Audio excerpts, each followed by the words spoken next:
Yeah, well said. I had a guy yesterday, he was 21 years old, and he was so frustrated because he's like, I'm eating animal based. My diet is basically beef, fruit, plantains, maybe a little bit of rice. Like he's eating so clean, but yet his skin looked terrible. And he's like, why, man? My diet's so perfect. I follow the nutrition guys online. Like I'm doing everything they say. And we look at his stool test. He has H. pylori, he has dent amoeba, and I forget, there was some candida, there was some mold. So there was 5 or 6 things that added up to create this. And so I told him, man, look, like, good job. It could be worse if your diet was terrible, but you're not going to eat your way out of this. Sometimes we have to work internally to fix the external.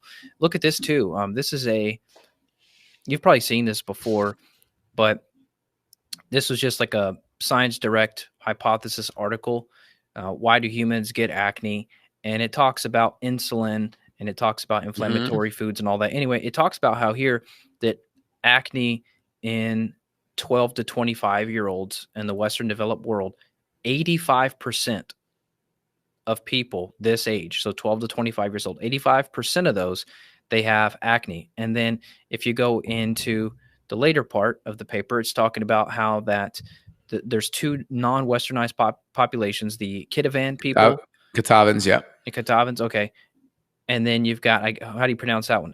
Aki? Yeah, Aki, yep.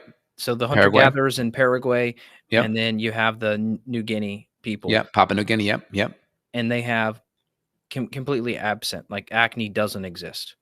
Yeah, and if you look at the Weston A Price book, Nutrition and Physical Degeneration, this used to be a mainstay in medical school when medical school actually focused on nutrition. Weston A Price was a dentist that basically traveled around and looked at all these untouched societies from man. So they weren't eating industrial products. They were kind of living off the land. He went in with kind of a vegetarian bent on it, thinking, oh, I'll find all kinds of vegetarians and vegans because that's a healthy thing, right? But what he found was there were no vegetarians or vegans unless meat was not there. And anytime meat was there, they always ate it. And so meat was never this thing of like, oh, it's bad for the animals or whatever. It's like, no, animals are nutrient dense. And if they're there, we eat them. And he'd always found that the societies that were most robust had lots of animal protein.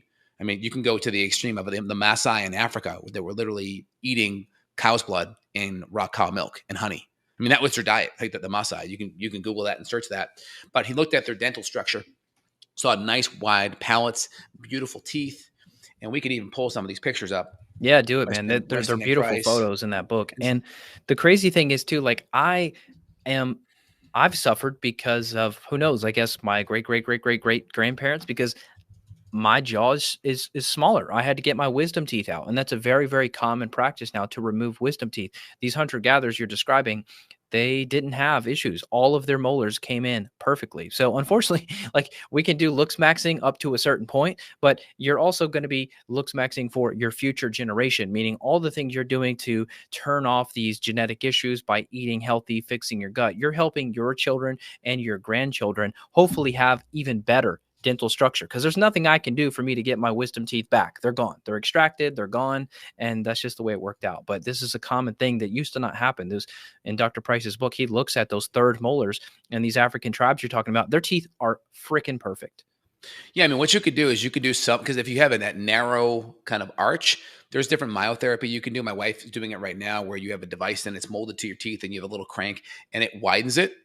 And so there are some kind of non-invasive methodology that can be helpful, but you can see, I mean, look at this culture right here. These are Africans right here. They survived on banana roots, nuts, honey.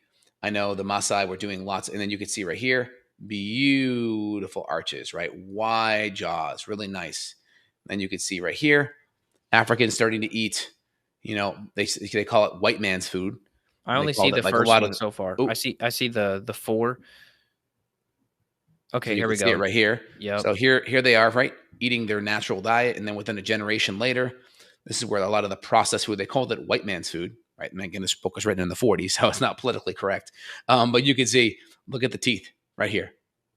Mind blowing. Flour and sugar primarily is what he's talking about, and like pasteurized dairy. Yep. Or I don't even know. Was pasteurization around? I guess it was. Probably. I don't know. It's a good question. But you could see here, the dietary changes, the African and Swiss, they ate high quality dairy products.